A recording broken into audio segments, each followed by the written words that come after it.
అందరికీ నమస్కారం అండి. ఈరోజు మన ప్రస్తుత సమాజానికి సరిపడేటువంటిది చాణక్యుడు ఈనాడు తెలియజేశాడు. దానినే చాణక్య నీతి అంటారు. వైవాహిక జీవితం వైఫల్యానికి కారణాలు ఏమిటి? కొడుకు ఎలాంటి వాడైనా అతడిని తల్లి ప్రేమతోనే లాలిస్తుంది. అది తల్లి కొడుకుల మధ్య బంధం ఏమిటంటే రక్త సంబంధం. కానీ భార్యాభర్తల మధ్య బంధం కూడా శాశ్వతమైనదని, విడదీయలేనిదని చాణక్యుడు తెలిపాడు. వీరిది రక్త సంబంధం కానప్పటికీ కూడా. అయితే వివాహం చేసుకున్న జంట విడిపోవటానికి గల కారణాలను కూడా ఆ రాజనీతిజ్ఞుడు చెప్పాడు. పెళ్ళి అంటే కలిసి జీవించటమే కాదు, తప్పొప్పులను, చేసే పనులను అంగీకరిస్తూ సమానంగా ఉంటే ఆ బంధం రోజురోజుకి బలపడుతుందని అన్నాడు. భార్యాభర్తలు ఒకరికొకరు సర్దుకుపోతే అలాంటి కుటుంబంలో శాంతి, శ్రేయస్సు, ప్రేమలు వెల్లివిరుస్తాయి. అలా కాకుండా ఉంటే అనేక ఇబ్బందులు ఎదుర్కొంటారు. ఒకరి పట్ల ఒకరికి గౌరవం, ప్రేమ లేకపోతే బంధం విచ్ఛిన్నమవుతుంది. ప్రతి మనిషి జీవితంలో వివాహం తప్పనిసరి. ఇది చాణక్యుడే చెప్పాడు.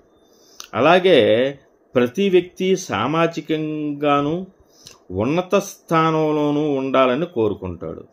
కానీ భాగస్వామి ఎంపికలో తొందరపాటు నిర్ణయం తీసుకుంటే ఊహించని ఫలితాలు ఎదురవుతాయని హెచ్చరించాడు.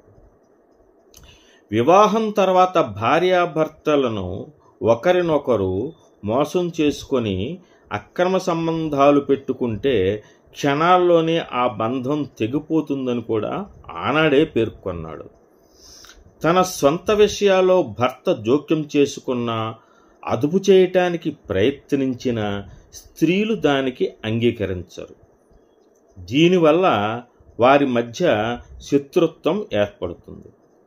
మగవాళ్లపై కూడా మహిళలు అజమాయిషీ చలాయించాలి అనుకుంటే ఇక ఆ జీవితం నరకమే అవుతుంది. జీవిత భాగస్వామి ప్రేమను, బంధాన్ని అనుమానించే భార్య లేదా భర్త తమ హద్దులు దాటి దూషించుకుంటారు. దీనివల్ల వారి మధ్య శత్రుత్వం మరింత పెరుగుతుంది.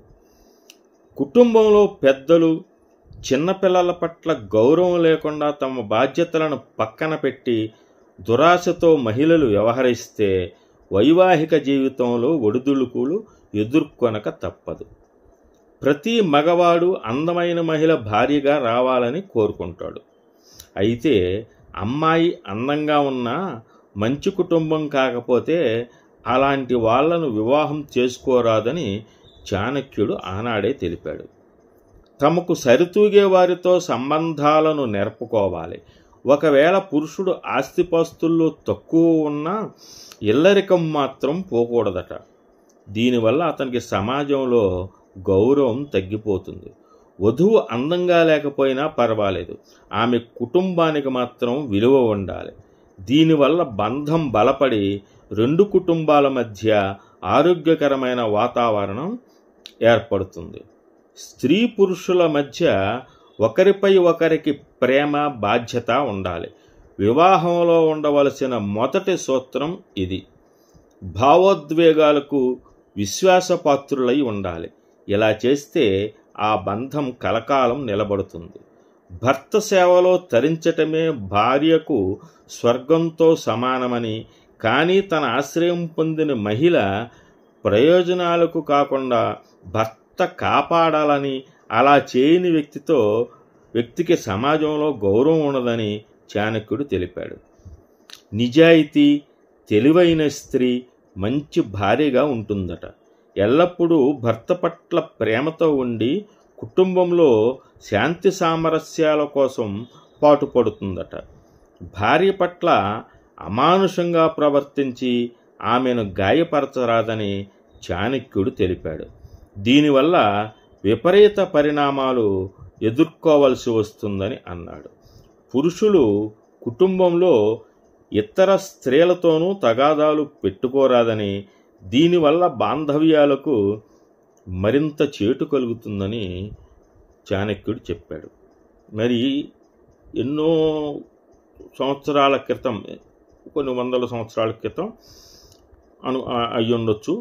మరి చాణక్యుడు ఆ రోజునే భార్యాభర్తలు వైవాహిక జీవితం ఎలా ఉండాలి, ఎలా ఉండకపోతే ఆ వైవాహిక జీవితం వైఫల్యం చెందుతుంది మరి అనే విషయాలు చెప్పాడంటే ఆ రోజు నుంచే ఇటువంటి సంఘటనలు జరిగిన అనుభవం మీద చెప్పి ఉంటాడు.